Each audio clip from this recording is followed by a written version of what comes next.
کہ جب تک یہ کیفیت نہ ہو جائے انسان کے ذہن کی، انسان کے قلب کی، انسان کی نفسیات کی کہ لا حول ولا قوت الا باللہ، اس وقت تک لا الہ الا اللہ کا مفہوم پورا نہیں ہوتا۔ اسی کو شیخ عبدالقادر جیلانی رحمۃ اللہ علیہ نے اپنے وصایا میں کہا ہے لا فاعل فی الحقیقت ولا مؤثر الا اللہ، اور یہی وجہ نوٹ کیجیے تیسرا کلمہ یہی ہے، سبحان اللہ والحمد للہ ولا الہ الا اللہ واللہ اکبر ولا حول ولا قوت الا باللہ۔ کوئی طاقت، کوئی قوت، نہ نفع پہنچانے والی، نہ ضرر پہنچانے والی، نہ فائدہ پہنچانے والی، نہ نقصان پہنچانے والی، کوئی طاقت نہیں ہے سوائے اللہ کے، باللہ، اللہ کے ساتھ، بے اذن رب۔ نہ کسی شے کی کوئی تاثیر اپنے اثر کو ظاہر کر سکتی ہے، نہ کوئی فعل اپنے نتیجے کو برآمد کر سکتا ہے جب تک اذن رب نہ۔ لا فاعل فی الحقیقت ولا مؤثر الا اللہ، لا حول ولا قوت الا باللہ۔ یہ نفسیاتی کیفیت اگر نہ ہو تو واقعہ یہ کہ لا الہ الا اللہ کا جو علمی اور فکری اور ذہنی جو ایک تقاضا ہے وہ حاصل نہیں ہو سکتا انسان کو۔ چنانچہ اس کا منطقی نتیجہ کیا نکلا؟ جیسے میں نے عرض کیا تھا کہ اگر حاجت روا، مشکل کشا، رازق، حامی و ناصر وہی ہے تو منطقی نتیجہ کیا ہے؟ دعا صرف اس، لا تدعو مع اللہ احد۔ اسی طریقے سے اگر لا حول ولا قوت الا باللہ، اگر النافع وہی، الضار وہی ہے اٹھانے والا، وہی ہے گرانے والا، وہی ہے المعز، وہی ہے المذل، وہی ہے الرافع، وہی ہے الباسط، وہی ہے القابض، لا فاعل فی الحقیقت ولا مؤثر الا اللہ۔ یہ تمام اسماء جو میں نے گنوائے ہیں در حقیقت یہ اسی کی تو شرح پر ہے، وہی معز، وہی مذل، وہی نافع، وہی ضار، وہی باسط، وہی قابض، وہی رافع اور وہی نیچے گرانے والا، یہ ساری چیزیں جو ہے اس کی ذات میں۔ تو اس کا ایک منطقی نتیجہ کیا نکلا؟ تین الفاظ نوٹ کر لیجئے، ڈر صرف، امید صرف، توکل صرف۔ یہ تین نتیجے اگر نہیں نکلے تو توحید، نفسیاتی توحید پیدا نہیں۔ الا ان اولیاء اللہ لا خوف علیہم ولا هم يحزنون، ڈر صرف، امید صرف اور توکل صرف۔ اعوذ باللہ من الشیطان الرجیم، بسم اللہ الرحمن الرحیم، الف لام میم ذالک الکتاب لا ریب، صدق اللہ العظیم۔ الف لام میم حروف مقطعات ہیں جن کے بارے میں عرض کر چکا ہوں۔ ذالک الکتاب لا ریب، یہ وہ کتاب ہے اس میں کوئی شک نہیں۔ الکتاب اس لیے کہا گیا ہے کہ قرآن مجید کی پیشن گوئیاں اور خوشخبریاں سابقہ کتابوں میں موجود، اور چونکہ اس سورہ مبارکہ میں اصل خطاب کا رخ جو ہے وہ ہے سابقہ امت، تو ذالک کتاب نہیں کہا گیا، ذالک کتاب لا ریب فیہ نہیں، ذالک الکتاب یہ وہ کتاب ہے، کتاب موعود ہے جس کی پیشن گوئیاں تورات اور انجیل، لا ریب فیہ اس میں کوئی شک نہیں، حرف اورا ریب نئے، تبدیل نئے۔ یہی الفاظ آئے ہیں سورہ سجدہ کے شروع میں بھی، الف لام میم تنزیل الکتاب لا ریب فیہ رب العالمین، لا ریب فیہ من رب العالمین، فیہ ھدی للمتقین۔ فیہ دونوں طرف مل سکتا ہے، لا ریب فیہ اسے معانقہ کہتے ہیں، لا ریب فیہ پڑھیں گے تو ہدن سے شروع کر دیں، لا ریب پر ختم کر دیں گے تو فیہ ھدی للمتقین، یہ دونوں معنی درست ہیں۔ ھدی للمتقین یہ ہدایت ہے، رہنمائی ہے اہل تقویٰ جو بچنا چاہیں۔ تقویٰ کا اصل مفہوم سمجھ لیجئے، وقع یقین، اسی کو بچانا، تقویٰ خود بچنا۔ جن لوگوں کے اندر فطرت سلیمہ ہوتی ہے ان میں اخلاقی حص موجود ہوتی ہے، وہ بری چیز سے بچنا، بھلی کو حاصل کرنا، وہ لوگ ہیں کہ جو گویا کہ اس قرآن کا اصل وہی اس سے استفادہ کر سکتے۔ الذین یؤمنون بالغیب، اب ان کے کچھ اوصاف، یہ اصل میں بہت زیادہ واضح ہوتا ہے تعبیر خاص کے اعتبار سے کہ دیکھ لو درخت کو اپنے پھل سے پہچانتے ہیں، اس قرآن کے پھل موجود ہیں نا، یہ ابو بکر اور عمر اور عثمان اور علی کون ہیں؟ یہ جو مہاجرین آئے ہیں چل کر مدینے والوں، دیکھو یہ کون ہیں، ان کی شخصیتیں کیا ہیں، ان کا کردار کیا ہے، ان کا اوصاف کیا ہے، یہ کس درخت کے پھل ہیں؟ یہ اس بینہ کے پھل ہیں، یہ اس ذکرہ کے پھل ہیں۔ بینہ رسول من اللہ یتلو صحفا مطہرۃ فیہا کتب قیمہ، یہ اس شجرہ مبارکہ کے ہیں، دیکھ لو ان کے کیا شب و روز ہے، الذین یؤمنون بالغیب، جو غیب پر ایمان رکھتے۔ تعویل عام کے اعتبار سے اس کا بہت اہم مفہوم ہوگا، جو یہ طے کر لے کہ سوائے مادے کی دنیا کے مجھے اس سے آگے جانا ہی نہیں، unless I can verify۔ آپ کو معلوم ہے کہ میٹیریل جو حقائق ہے وہ تو آپ ویریفائی کر سکتے ہیں، آنکھ سے دیکھ سکتے ہیں، کان سے سنتے ہیں، جو یہ سمجھ لے گا کہ اس کے بیونڈ کچھ نہیں ہے تو اس کے لیے قرآن میں کوئی ہدایت قرآنی کا نقطہ آغاز یہ ہے کہ انسان یہ سمجھ لے کہ جو اصل حقیقت ہے وہ مستور ہے، نگاہوں سے چھپ، سامنے جو کچھ نظر آ رہا ہے۔ ایک انگلستان کے بہت بڑے فلسفی کی کتاب کا عنوان ہے appearance and reality, reality and appearance, Bradley کی کتاب۔ اپیئرنس جو کچھ نظر آ رہا ہے یہ حقیقت نہیں، حقیقت۔ اور کنفیوشس کا ایک جملہ ہے جو بہت بڑا حکیم اور فلسفی، بہت بڑا حکیم اور فلسفی، اور ہو سکتا ہے نبی ہو، واللہ اعلم، اس کی تعلیم بڑی اخلاقی تعلیم، اور اس کا جملہ سنیے، یہ یؤمنون بالغیب کی اس سے زیادہ صحیح تشریح ممکن نہیں۔ There are certain things, there's nothing more real than what cannot be seen, and there's nothing more certain than what cannot be heard۔ وہ حقائق جو آنکھوں سے نہیں دیکھے جا سکتے اور کانوں سے نہیں سنے جا سکتے، ان سے زیادہ یقینی اور واقعی حقائق اور کوئی نہیں۔ There's nothing more real than what cannot be seen, and there's nothing more certain than what can۔ الذین یؤمنون ویقیمون الصلاۃ، نماز قائم، ومما رزقناہم ينفقون، اور جو کچھ ہم نے انہیں دیا ہے اس میں سے خرچ کریں، خیر میں، بھلائی میں، نیکی، ابنائے نو کی حاجات کو رفع کریں، لوگوں کی تکلیفیں دور کریں، خود اللہ کے لیے، اللہ کی راضی کے لیے اللہ کو قرض دیں۔ والذین یؤمنون بما انزل الیک وما انزل من قبلک، اور وہ کہ جو ایمان رکھتے ہیں اس پر بھی جو آپ پر نازل کیا گیا ہے محمد صلی اللہ علیہ وسلم، اور اس پر بھی کہ جو آپ سے پہلے نازل۔ یہ بہت اہم الفاظ ہے، اس لیے کہ عام طور پر آج کل ہمارے ہاں یہ خیال پھیلا ہوا ہے کہ یہ تورات اور ان کو پڑھنے کا کوئی فائدہ نہیں، کوئی ضرورت نہیں کی حد تک تو شاید بات صحیح ہو، لیکن کوئی فائدہ نہیں، یہ بالکل غلط ہے۔ یہ ابتدا ہے قرآن کی، اور کس قدر اہتمام کے ساتھ کہا جا رہا ہے۔ ایمان صرف قرآن پر نہیں، اس پر بھی کہ جو اس سے پہلے نازل، اور سورہ نساء کی آیت، اور سورہ نساء نازل ہوئی کہیں جا کر سن 6 ہجری میں، یا ایھا الذین آمنوا آمنوا باللہ ورسولہ والکتاب الذی نزل علی رسولہ والکتاب الذی انزل من قبل۔ تو اس سے ایمان جو ہے تورات پر اور انجیل پر، زبور پر اور صحف ابراہیم پر، اجمالی ایمان کی جو اہمیت ہے، البتہ یہ ہے کہ چونکہ ہم سمجھتے ہیں، جانتے ہیں کتابوں میں تحریف ہو، لہذا ان کتابوں کی کوئی شے قرآن پر حجت نہیں، جو چیز قرآن سے ٹکرائے گی ہم اس کو رد کریں، ان کتابوں کی کسی شے کو دلیل کے طور پر نہیں۔ لیکن جہاں قرآن مجید کی کسی بات کی نفی نہ ہو رہی ہو تو بہت سے حقائق ہمیں ان کتابوں ہی سے ملتے ہیں۔ انبیاء کے مابین جو زمانی ترتیب ہے، کرونالوجیکل آرڈر جو ہے، وہ تو ہمیں تورات سے ملتا ہے، قرآن میں تو نہیں۔ قرآن میں کبھی حضرت نوح کا ذکر بعد میں ہے، حضرت موسیٰ کا پہلے، وہاں تو کسی اور پہلو سے ترتیب، لیکن وہاں ہمیں تاریخ مل گئی، ابراہیم، اسحاق کی، یعقوب، تو انبیاء بنی اسرائیل کی، موسیٰ کی، عیسیٰ کی، یہ ساری چیزیں، تو اس کی اہمیت جو ہے اس کو سمجھ لیجئے۔ والذین یؤمنون بما انزل الیک وما انزل من قبلک وبالآخرۃ ہم یوقنون، آخرت پر وہ یقین رکھتے ہیں۔ نوٹ کرنے والی بات کیا ہے کہ باقی سب چیزوں کے لیے لفظ ایمان آیا، آخرت کے لیے ایقان۔ واقعہ یہ ہے کہ انسان کے عمل کے اعتبار سے سب سے زیادہ مؤثر شے ایمان بالآخرہ، ایمان بالآخرہ ہے تو عمل سیدھا رہے گا کہ ہاں مجھے جواب دے اٹھنا، اللہ کی حضور حاضری، اگر یہ یقین تو عمل صحیح۔ اس میں کمی ہو گئی تو توحید جو ہے وہ بھی بس ایک عقیدہ، ایک ڈوگما بن کے، ایمان بالرسالت بھی بدعات کو جنم دے گا۔ عید میلاد نبی منا لیجیے اور کچھ عشقیہ اشعار کہہ دیجیے، نعتیہ اشعار کہہ دیجیے، اللہ اللہ خیر، یہ ایمان بالرسالت کے عمل انسان کا درست ہوتا ہے آخرت کے یقین۔ وبالآخرۃ ہم یوقنون، آخرت پر انہی کا یقین ہے، انہی کا یقین ہے۔ یہ حسن بھی ہے اس اعتبار سے کہ یہودی میں مدعی تھے کہ ہم آخرت پر یقین رکھتے ہیں، یہاں کنٹراسٹ دکھایا جا رہا ہے، آخرت پر یقین رکھنے والے یہ لوگ، اور تعویل خاص کے اعتبار سے وہ لوگ موجود ہیں تمہاری نگاہوں کے ساتھ۔ 13 برس کی محنت کی کمائی محمد رسول اللہ صلی اللہ علیہ وسلم، اس کتاب کی، یتلو علیہم آیاتہ ویزکیہم ویعلمہم الکتاب والحکمہ، اس کا جو نتیجہ ہے وہ تمہارے ساتھ۔ اولئک علی ھدی من ربہم، یہ وہ لوگ ہیں جو اپنے رب کی ہدایت پر ہیں۔ وہ ابتدائی ہدایت بھی ان کے پاس تھی، اور یہ تکمیلی ہدایت بھی، قرآن پر بھی ان کا یقین پورا ہے، اور محمد کا اتباع بھی وہ کر رہے ہیں۔ وَأُولَٰئِكَ هُمُ الْمُفْلِحُونَ، اور یہی وہ لوگ ہیں جو فلاح پا۔ فلاح کا لفظ بھی قرآن مجید کی بڑی اہم اصطلاح ہے، منزل مراد کو پہنچ جانا، کسی باطنی حقیقت کا آیا ہو جانا۔ اسی لیے اس پر پھر گفتگو انشاءاللہ ہوگی سورہ مومنون کے شروع میں، لیکن یہ کہ فلاح پانے والے، کامیاب ہونے، اصل میں یہی لوگ۔ تو گویا کہ تعویل خاص میں صحابہ کرام کی طرف اشارہ ہو گیا، تعویل عام میں ہر شخص کو بتا دیا گیا اگر قرآن کی ہدایت سے مستفید ہونا ہے تو یہ اوصاف اپنے اندر پائے۔ اب دوسرا گروہ، ان الذین کفروا سواء علیہم انذرتہم ام لم تنذرہم لا یؤمنون، یقیناً جن لوگوں نے کفر کیا، اور یہاں مراد کیا ہے؟ جو کفر پر اڑ گئے۔ اس کو ہم تعویل عام میں نہیں لے سکتے، اس لیے کہ اگر تو ہم اس کو عام میں لے لیں گے تو اس کے معنی تو یہ ہوں گے جس شخص نے کسی وقت کفر کیا اب وہ ہدایت پر آ ہی نہیں سکتا۔ نہیں، یہ بات نہیں، کوئی کفر میں ہے، وہ غلطی کی بنا، عدم توجہی کی بنا پر ہے، حق اس پر واضح نہیں ہوا ہے، اس لیے ہے، تو آپ اسے سمجھائیں گے، انذار و تبشیر سے اسے فائدہ ہو جائے گا، واعظ و نصیحت سے اسے فائدہ ہو جائے گا۔ ایک وہ ہے کہ جو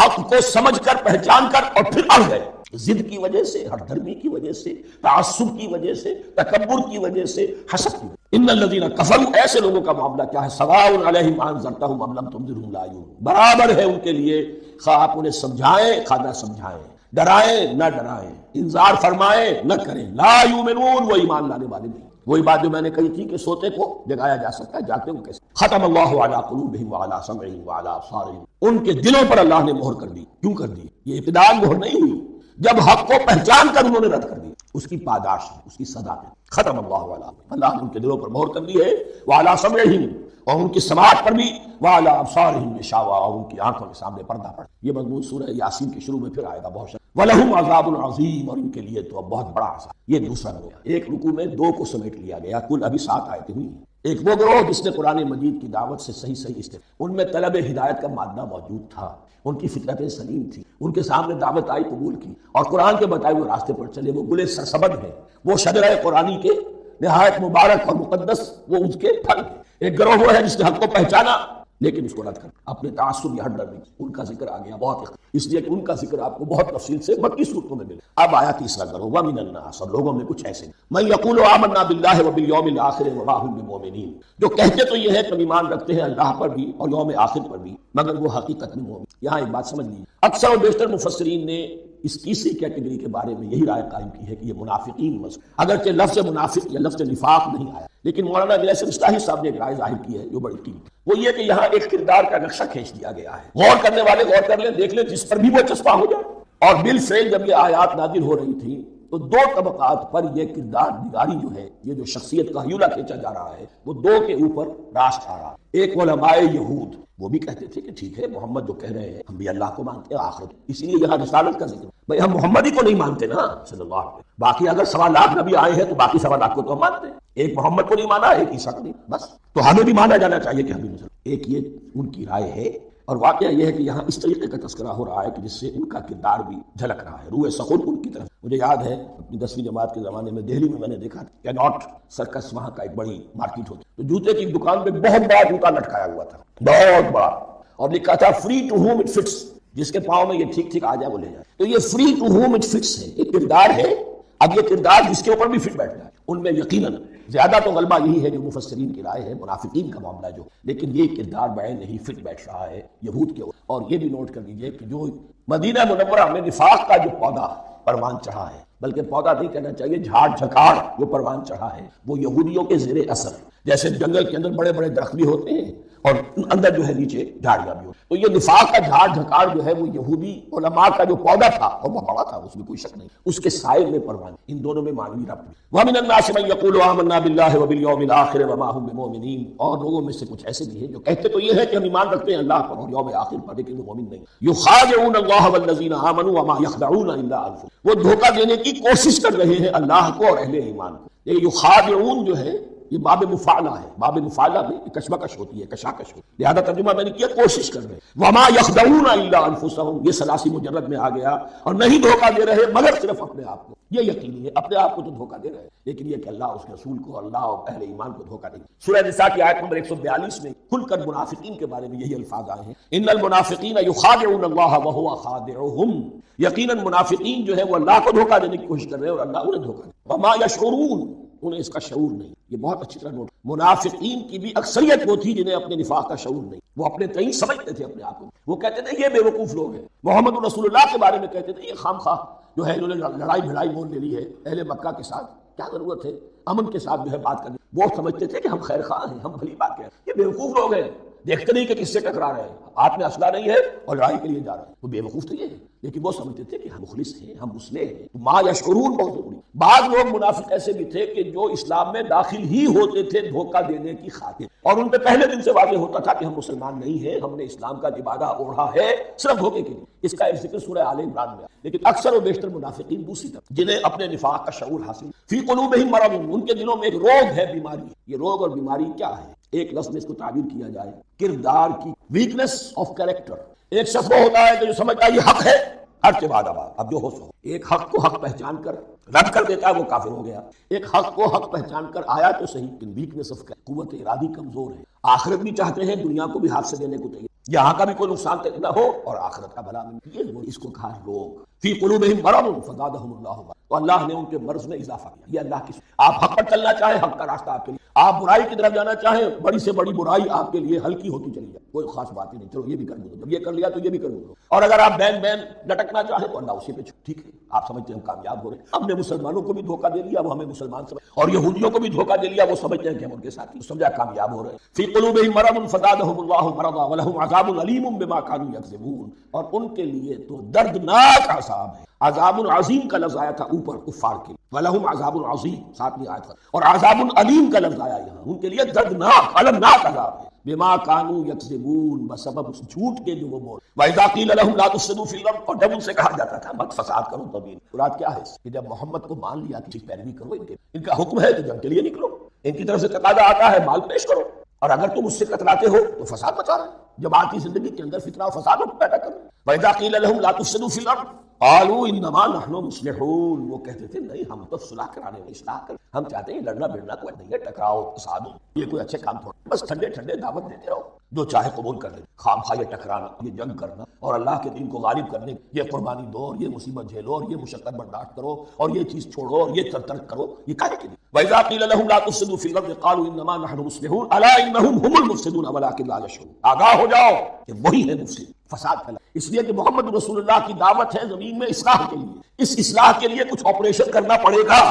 مریض اس درجے کو پہنچ چکا ہے کہ آپریشن کے بغیر اس کی شفا نہیں ہوگی، اب اگر تم اس کے راستے میں رکاوٹ بن تو در حقیقت تم فساد مچا رہے ہو، لیکن الا انہم هم المفسدون ولکن لا یشعرون، پھر دیکھیے نوٹ کیجئے شعور نہیں، شعوری نفاق اور شے ہے، غیر شعوری نفاق ہے، وَإِذَا قِيلَ لَهُمْ آمِنُوا كَمَا آمَنَ النَّاسُ، اور جب ان سے کہا جاتا ہے ایمان لاؤ جیسے دوسرے لوگ ایمان لائے، دوسرے یہ اہل ایمان ہیں، جب بلاوا آتا ہے فوراً لبیک حاضر ہوتے، جو بھی ہو یہ تم جو ہے آخر تم نے اور نشست کیا، وَإِذَا قِيلَ لَهُمْ آمِنُوا كَمَا آمَنَ النَّاسُ قَالُوا أَنُؤْمِنُ كَمَا آمَنَ السُّفَهَاءُ، وہ کہتے ہیں کیا ہم ایمان لائے جیسے یہ بے وقوف لوگ ایمان لائے، انہیں تو اپنے نفع نقصان کی نہ خطرات کا کوئی خیال، نہ اندیشوں کا کوئی گمان، جان جائے مال جائے، اولاد کو چھوڑ دیں، گھر بار چھوڑ کے آ گئے ہیں، ان سے بڑے بے وقوف کون ہوں گے؟ بال بچے چھوڑ آئے ہیں کفار مکہ کے رحم و کرم پر، سرداران قریش جو چاہے ان کے ساتھ کریں، تو یہ تو بے وقوف لوگ ہیں۔ آج کل آپ کہتے ہیں ایسے لوگوں کو فینیٹکس، یہ فینیٹکس دیکھ بھال کر چلنا چاہیے، دائیں بائیں دیکھ کر چلائیے، نفع نقصان کا خیال کرنا چاہے حق ہے ٹھیک ہے، لیکن بہرحال اپنی مصلحتوں کو بھی اور اپنے اہل و عیال کی مصلحتوں کو بھی دیکھ، یہ لوگ تو معلوم ہے فینیٹک۔ وَإِذَا قِيلَ لَهُمْ آمِنُوا كَمَا آمَنَ النَّاسُ قَالُوا أَنُؤْمِنُ كَمَا آمَنَ السُّفَهَاءُ أَلَا إِنَّهُمْ هُمُ السُّفَهَاءُ وَلَٰكِن لَا يَعْلَمُونَ، آگاہ ہو جاؤ کہ وہی بے وقوف ہے لیکن انہیں علم نہیں، وہ صادق الایمان جو ایمان کی ہر تقاضے کو پورا کر لیے، ہر وقت ان سے بڑا عقل، ان سے بڑا سمجھدار ہو، انہوں نے یہ جان لیا ہے کہ اصل زندگی آخرت کی، یہ تو عارضی ہے، کل نہیں آج ختم، آج نہیں ابھی ختم ہو جائے کیا فرق پڑے، جانا تو ہے، اب نہیں تو کل، کل نہیں تو پرسوں، تو عقل تو ان کے اندر، الا انہم هم السفہاء ولکن لا يعلمون واذا لقوا الذین آمنوا قالوا آمنا، اور جب یہ ملتے ہیں ان سے جو اہل ایمان ہیں تو کہتے ہیں ہم ایمان رکھتے، اب ان دونوں پر عام جو یہودی تھے وہ بھی تو آخر، اور منافق تو تھے ہی جو رسول کو بھی مانتے، واذا خلوا الی شیاطینہم، اور جب یہ اپنے شیطانوں کے پاس خلوت میں ہوتے ہیں، اور یہاں شیاطین سے مراد ہیں اہل کتاب یہود کے علماء یا عبداللہ ابن ابی جو منافقین مدینہ کا، اگر وہ کبھی ملامت کرتا ہے دیکھو تم تو معلوم ہوتا ہے بالکل مسلمانوں میں شامل ہی ہو گئے پوری طرح سے، تمہیں کہا ہو گیا تم ہر بات مان رہے ہو، اب انہیں یہ کچھ نہ کچھ اپنی وفاداری کا یقین دلانے کے لیے کہنا ہم انہیں بیوقوف بنا رہے ہیں، ہم ہیں، اسی لیے یہ دو منہ ہونا، نفق کہتے ہیں سرنگ کو جس کے دو دروازے ہو باقی زیر زمین ہے، نافقہ گوہ کا بل ہے، یہ دو دروازے رکھتا ہے، دو اس کے منہ رکھتا ہے کہ ادھر سے اگر کتا داخل ہو جائے شکار کے لیے تو ادھر سے نکل بھاگے، ادھر سے آئے تو دو منہ انسان، یہ در حقیقت جس کو پھر سورہ نساء میں کہا گیا لا الہ الا ولا الہ الا، نہ ادھر کے ہیں نہ ادھر کے، مذبذبین بین ذالک، اس کے درمیان مذبذب ہو، یہ شیطان کا لفظ یہاں سمجھ لیجئے کہ اس کے دو رائے ہیں، یہ شطنا سے بنا ہے یا شات سے بنا ہے، شین الف کوئے یا شین طا نون، شطنا کے معنی تباعدا، کوئی بہت دور ہو گیا، دور ہو گیا، شیطان سے مراد جو اللہ کی رحمت سے، اور شاطا یشیتوں کے معنی ہے احترق غضبا وحسدا، کوئی شخص غصے اور حسد کے اندر جل رہا ہو، وہ شاطا، اس سے فعلان کے وزن پر، رحمان کے وزن پر، غضبان کے وزن پر، شیطان یعنی وہ کہ جو حسد اور غضب کی آگ میں جل رہا ہے، تو یہ ایک تو شیطان وہ ہے جو جنات میں اس کا نام عزازیل تھا، اب ہم سے ابلیس کو جنی ہے، پھر یہ کہ جو بھی اس کے پیروکار ہیں دنیا میں انسانوں میں سے ہو یا جنات میں سے ہو وہ بھی شیاطین، اسی طرح اہل کفر اہل زیغ کے جو بڑے بڑے سردار ہوتے ہیں ان کو بھی شیطان تعبیر، وَإِذَا خَلَوْا إِلَىٰ شَيَاطِينِهِمْ قَالُوا إِنَّا مَعَكُمْ، اور جب وہ خلوت میں ہوتے ہیں، علیحدگی میں ہوتے ہیں اپنے شیاطین کے پاس، سرداروں کے پاس، کہتے ہیں ہم تو آپ کے ساتھ ہیں، انما نحن مستہزئون، یہ تو ہم ان مسلمانوں کو بیوقوف بنا رہے ہیں، ان سے استہزاء کر مسخر کر رہے ہیں، ہم تمسخر میں کہہ دیتے ہیں کہ ہم بھی آپ کے ساتھ ہیں، آمن اللہ یستہزئ بہم ویمدہم فی طغیانہم، حقیقت کیا ہے کہ اللہ ان کا مذاق اڑا رہا ہے اور ان کو ڈھیل دے رہا ہے کہ وہ اپنے عقل کے اندھے پن میں بڑھتے چلے، اللہ تعالیٰ جیسا میں نے عرض کیا رسی دراز کر، کچھ تو غلط راستے پر جائے گا جاؤ بھائی، فوراً تو نہیں پکڑتا، اگر فوراً پکڑ لے تو سیدھا ہو جائے گا، چلتے جاؤ جہاں جانا چاہتے جاؤ، تو ان کو بھی رسی دراز کر رہا ہے، لیکن یہ کہ اللہ یستہزئ، یہ سمجھتے ہیں کہ مسلمانوں کا مذاق اڑا رہے ہیں، اصل میں مذاق ان کا اڑ رہا ہے اللہ کے نام، وَيَمُدُّهُمْ فِي طُغْيَانِهِمْ يَعْمَهُونَ، اب یہاں ذرا نوٹ کر لیجئے یہ دو لفظ آئیں گے، عین میم اور ہا، امر ایک کے ساتھ، ایک ہے عین میم اور یا، امر، تو عین اور میم تو مشترک ہے یا آخر میں فرق ہوگا، عین میم اور ہا ہوگا اس کے معنی عقل کا اندھا، دل کا اندھا، آنکھیں تو ہے لیکن دل کا اندھا ہے عقل کا، اور عین میم یا جو آنکھوں کا اندھا، عمیون اندھے، اعمیٰ اندھا، تو یہاں فرمایا انا معکم انما نحن مستہزئون، اللہ یستہزئ بہم ویمدہم فی طغیانہم یعمہون، اللہ ان کو ان کی عقل کے اندھے پن میں جو یہ بڑھتے چلے جا رہے ہیں، اللہ بھی ان کی رسی دراز کر رہا ہے تاکہ یہ جہاں تک جانا چاہتے ہیں، اولئک الذین اشتروا الضلالۃ بالہدی، یہ وہ لوگ ہیں کہ جنہوں نے ہدایت کے عوض گمراہی خرید لی، دیکھیں بڑا پیارا انداز ہے یہ، ایک شخص کے سامنے دونوں آپشن ایک نے گمراہی کو چھوڑا، ہدایت چاہے قیمت دینی پڑی، تک پڑی، آزمائشوں میں پڑا، اور ایک شخص نے ہدایت دے کر گمراہی، آسانی تو ہو گئی، فوری تکلیف سے تو بچ گئے، لا الہ الا ولا الہ الا دونوں طرف سے اپنے آپ کو، لیکن حقیقت سب سے زیادہ گھاٹے اولئک الذین اشتروا الضلالۃ بالہدی، ہدایت دے کر اور ضلالت خرید لی، فما ربحت تجارت، تو ان کی تجارت ان کے حق میں ہرگز